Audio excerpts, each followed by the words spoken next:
And Hey, and welcome back to another in our Tigers minor league report player interview series. And today we are happy to bring in outfielder currently with the Erie SeaWolves, Ben Malgeri. Ben, thank you so much for joining us. You yeah, thank you guys for having me on. Excited to be here. and first and foremost, congrats on you and the SeaWolves making the playoffs. That must have been a pretty fun experience. We've seen some videos from the celebration there that looked pretty cool. So, Yeah, yeah, it was awesome. Yeah, great time. Uh, yeah, it was pretty cool with that group of guys. Awesome.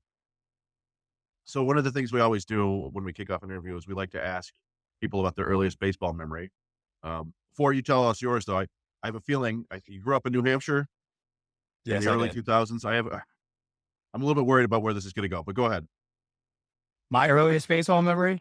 Yeah, Um, well, I guess individually, my earliest baseball memory was I was playing wiffle ball with my dad, and I hit the ball right into the window of my house and shattered the window when I was about 5, I think. So that's probably the earliest baseball memory that I have. nice. Yeah, That's funny. Yeah, in my head I pictured, okay, you're in New Hampshire. I assume you grew up a Red Sox fan, but maybe not. I don't know. I did. Um, and then I was like, well, what was going on with the Red Sox in the early 2000s? And then I was like, oh no, oh dear God, no, the 2013 ALCS is one of Tigers fans, most painful memories of the last decade. But I'm sure for, I don't know, what were you, about 12, 13 around the time? Yeah, I was 13 for that. That was another good baseball memory for me. And now I have mixed feelings about it. So Yeah, you yeah, can't, who would have known when you were that age that you were going to grow up and play for that organization? But very cool. exactly. I used to play football constantly, and I don't think I ever broke anything with wiffle ball. So that makes me an early sign that maybe you had a little bit of pop there. So From playing baseball in New Hampshire in high school, in terms of just getting that visibility, how did that go about it? Because is New Hampshire known to have, is it kind of a growing hotbed community of baseball? I think there's more guys than people would assume. Like, when I was growing up, my high school team, we were really good. We had a bunch of dudes on there. And I just don't think a lot of guys, I don't think a lot of people know like how much talent can actually come out of there. Because when I go home in the off season now, there's a bunch of kids like high schoolers and they're uh, committed to like bigger schools now, and that didn't really happen when I was in high school. Um, so I think that it's definitely growing for sure. I think that the recruiting, as far as college and pro, is extending to the Northeast a little bit more, just because there's a little bit of a track record there now. As far as I know, like I know, like Grant Levine, we just played him on the Hartford Yard Goats. Cody Morissette, drafted by the Marlins, same year as me. So those are two guys from New Hampshire that are in pro ball. And I think that it's definitely growing as far as like recruiting goes in the Northeast for sure. Yeah, I was going to ask you about Levine because he was one of the few that I recall being because he may be the highest drafted player from New Hampshire ever, or certainly up there. I forgot about Morissette. He played at Boston College, I believe, right? Yes, he did. Yeah, because I was looking back, I'm like, who are the most famous baseball players from New Hampshire? And there were a couple of big ones in there, but I don't. You might know. I might just throw that trivia out there, see if you can guess. From New Hampshire? Yeah. Um, I know there was a pitcher for the Pirates. I think his last name was Locke. I think he was from New Hampshire. That was a couple. I was in high school when he was pitching. Um, I'm not sure. I'm honestly not sure about anyone else, really. So the two I saw, and they might not necessarily be from New Hampshire proper. They may have gone to college in New Hampshire, but the two biggest, like best in baseball references database were Chris Carpenter, former Cy Oh Young winner for yes. the Cardinals, and Kyle Hendricks, Yep. who is still pitching. So I just thought it would be kind of fun because it's a lower number than a lot of southern states or whatever, but still pretty. Yeah, Um, for sure. so yeah, but you're from New Hampshire and you head off to college at Holy Cross, right? And I don't know what led you to that school, but then there's kind of an odyssey for the next couple of years there, and I'm kind of curious how that all went down from Holy Cross, New Mexico, junior Yeah. college, and then which of course happened during the COVID year, right? And then back Yeah. Northeast to Northeastern. So yeah, I don't know if you want to run down how that all went, how that all happened. Yeah. I mean, I definitely had a unique college experience. Out of high school, I only had a couple offers. I was, it was between Holy Cross and UMaine were the two, that I was kind of down to, I guess. And, at the time I felt like Holy Cross was the best avenue for me. And I ended up committing there, and I went there, played my freshman year. I had a pretty good freshman year, and I think that I kind of realized that I could keep up with some of the top guys. And I just wanted to, extend my career as much as possible. And I was approached during the summer. I had a pretty good summer. And I was approached by the GM of my summer ball team. And he actually suggested transferring. And I was kind of thinking about it. And I think that was kind of when I realized that I could definitely do the pro ball thing. So, I transferred to JUCO, and I kind of went for it just to kind of open my options, reopen my recruiting process. Um, and then obviously, the COVID year happened when I was at JUCO, and Northeastern had reached out to me. They were kind of already recruiting me, and felt very fortunate and lucky that they had reached out to me, because I didn't really have much recruiting opportunity because of COVID. And Northeastern, was a great school, and like I really wanted to go there. So I ended up there, and then played the year there. Kind of a bit of an up and down year, and then at the end of the year, I kind of started to show what I can do. And then by that summer, I ended up getting picked up by the Tigers. So that's pretty much how it went. And you're drafted in the 18th round. And one of the things about the Tigers recently we've noticed in the last several years is they've had a big influence in the Northeast. You think of Jason Foley, Zach Short comes to mind, and even trying to think of Chris. There's somebody on drawing a blank on West Michigan right now. Maybe I can't. Oh, from the Northeast, huh? Yeah, Oh well, Brendan White was kind of from yeah, up but in New York, right? yeah, yes, yeah. Sienna, was that something that did you notice the Tigers were pretty pursuant? Well, the Tigers kind of were scouting you, or do you have any idea of team scouting you at the time? Honestly, I had no idea. I really had no idea. Even up to the day of the draft, I really had no idea. I was just sitting there watching the draft tracker, and I had heard that maybe the Giants were gonna pick me. I guess that I was in contact with them a little bit, but I was not in contact with Tigers really. So I was watching the draft tracker, and I saw my name pop up, and then like 30 seconds later, I got a call from the Tiger scout, Jim Bretz. And he just said, "Congrats, you're a Tiger." It was That was how it went down. It's pretty cool. Yeah, I mean, I was a little bit curious about that, and one of the, I mean, just for a player like you, I feel like it's almost hard for them to keep track of you, if you will. You're in the Northeast, then they're down, Southwest, and we've always talked about the Tigers have had some success down in the Four Corners area.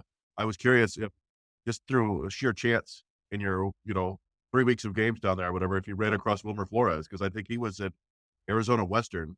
I don't know if Arizona Western played New Mexico Junior College or not, but it was close enough that I thought I'd throw it out there. But Yeah, yeah. I don't think that I ran across him, but I have had talks with him, and like JD McLaughlin too, who went to yeah, JUCO in Arizona.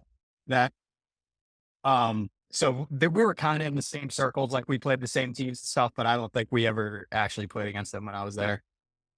yeah, it was such a short season. Yeah, it was.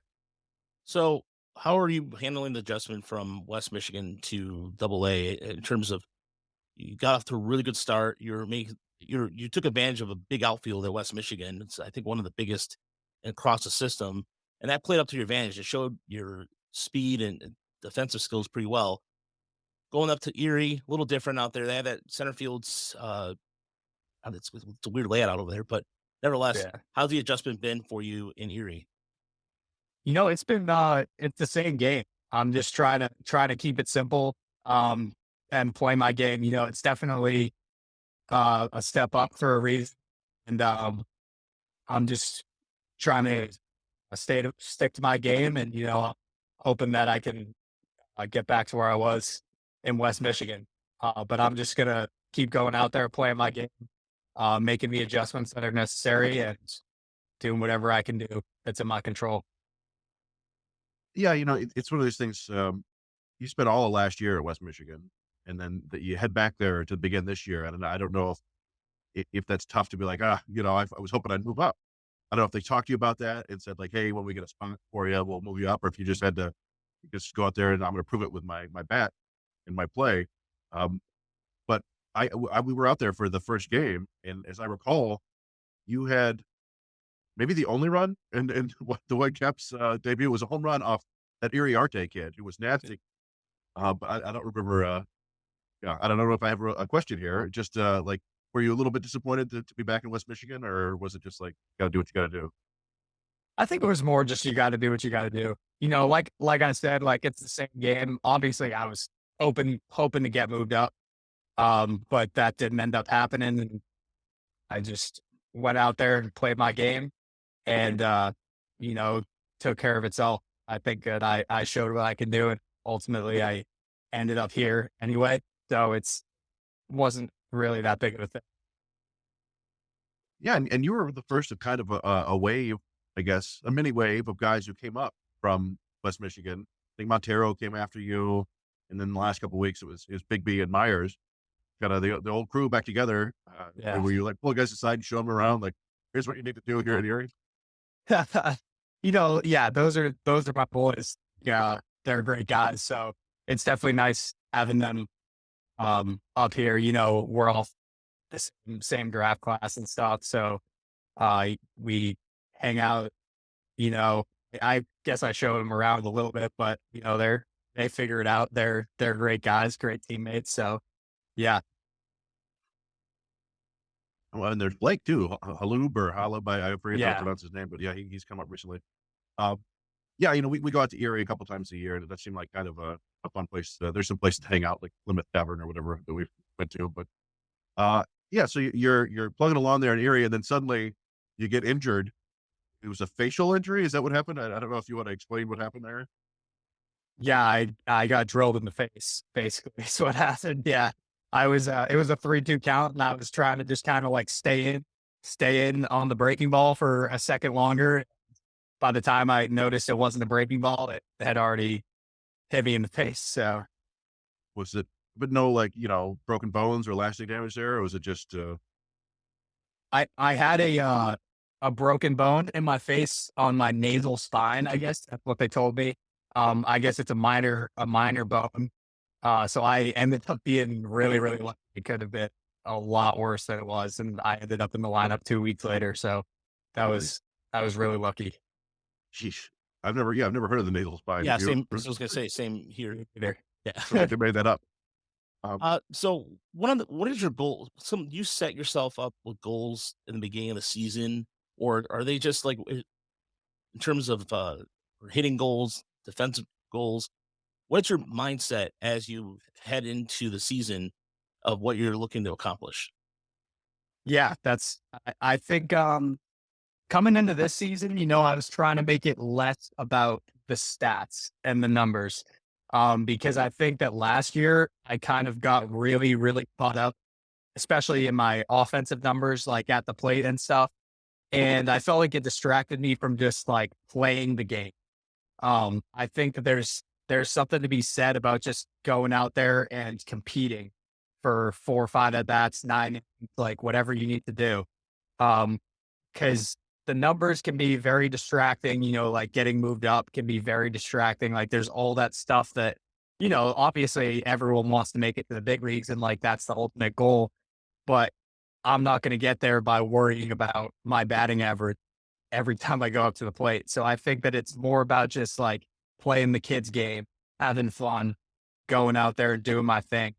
Through the struggles, through the successes, just like try to have fun. That's really was my goal this year, was to just go out there and be my best self and have fun. I've always wondered how players can do that, can block that out when you get up to the plate. There's a gigantic scoreboard out center field with your face on it and all your numbers. Like, how do you just focus on the pitcher? I feel like it would be tough not like glance and go, oh man. Yeah, I mean, definitely, it's definitely tough, especially when they display your numbers and everyone's like really judging who you are as a player, like whatever is on the scoreboard. But all that matters in that moment is the guy on the mound with the ball. Like, I think when I'm in the box and I can just focus on seeing the ball and putting my best swing on it, I think that that's when I have my best success, is when I'm just in there trying to hit the ball hard somewhere, and that's it. And that kind of goes hand in hand with having fun and playing the game. Like, that's the game. It's not the numbers. It's not who's saying what about you. Like, it really is just playing the game. And I think that that's what it comes down to when you're in the box. Well, and so one of the things we're talking about with Gabe Alvarez after you guys clinched. Yeah. By the way, that was a tough way to not clinch, and then it must have been fun to clinch the next night. Yeah. But once you've already clinched a playoff spot, got a whole other half of the season to go. And it's like you're obviously not just playing for the playoffs, but I do wonder if there's going to be a little bit more of a focus on like development in the second half. And I'm just kind of curious if they have any specific developmental plans for you or anything they want you to do, or is there anything you want to really work on to get better at in the second half? Yeah. I mean, I think that the organization developmental plans for me and my own developmental plans have aligned pretty well. So far, like, I think the strikeouts for me have been a little bit too high than I would like. And I'm assuming that the organization would think the same. So that's something that I am definitely going to work on. Like you said, it takes a little bit of the pressure off when we're already in the playoffs. But obviously the goal is still to go out there and win every day. And like I said before, it's not like I can't be in the box thinking about, oh, I got to lower my strikeouts. Like, that's not really the mentality. Obviously that's something that I want to work on, but it's more about changing the process to get you there than just try to solely focus on the outcome. So I think that for me, like, I'm just going to go in the box and, compete as hard as I can. Every at bat, every pitch. I think that's the goal. It's not striking out less. I just want to compete harder and not give away any pitches. I think that's my goal going into the thing. Especially too with one of the things that we always talk about, that postseason experience matters. And there's sometimes where it's kind of often looked where in certain, like, some fans are like, well, prospect rankings, da da da da. But in reality, how important is that playoff race for not only yourself, but well, it's obviously just for your career perspective, but just how important is it for the team and creating a culture of winning? I think it's really important. The the culture in the clubhouse right now is fantastic, and I think that is just reflected by the fact that we did win the first half. Like, we're just going out there, and like I said, we're all just going out there and having fun, being loose, competing the best that we can, and no one's like getting upset. Someone makes an error. No one's doing the blame. Like, we're all just out there, like, having fun, being a team. Enjoying the time that we had together, and it showed when we won the first half, and it was a great feeling for all the guys. Yeah, I mean, I think that's about all the sort of the baseball questions we have. Unless you have something else, Rogelio. Oh, no, no, I'm good. I'm good. I was just, you touched on it a little bit earlier, and I would like to hear about like the guys that you've become really good friends with on the team, like your bros for life or whatever. Is anybody on the team that you're really uh, good friends with now? Yeah, I mean, I would say pretty much everyone on the team is it's my friend. Like, there's no one on the team that I have any sort of issue with or anything like that. But I think, mostly I was hanging out with Colt a lot. I mean, obviously he's going to be gone now. Congratulations to him. But I'm Chris and Big B are my two good friends up here now. Soretti just got moved up. So I would say that's mostly the guys that I hang out with. But, like when we're at the field, we're all boys. We're all playing ping pong, doing whatever, playing desk, whatever it may be. Yeah, so what do you do to what do you do to kill the time outside of baseball? What is your kind of like your activity that allows you to center yourself again, or however you get away from baseball for a moment? Yeah, I've been playing a lot of chess lately. Some of the guys like Gage Workman got me into it a little bit. Um, a lot of guys in the clubhouse are playing chess.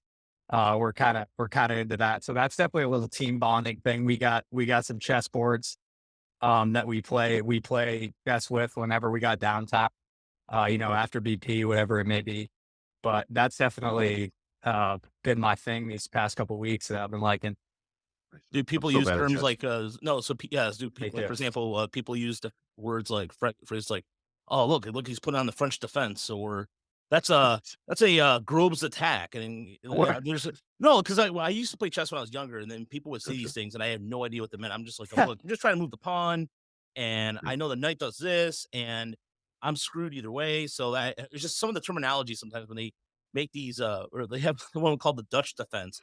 I have no idea what that means, but It doesn't sound clean at all. yeah. Uh, yeah, no, I mean I just for my personal, I just and maybe this says something about me, but I can whenever I play chess, I can never picture what the other person is going to do.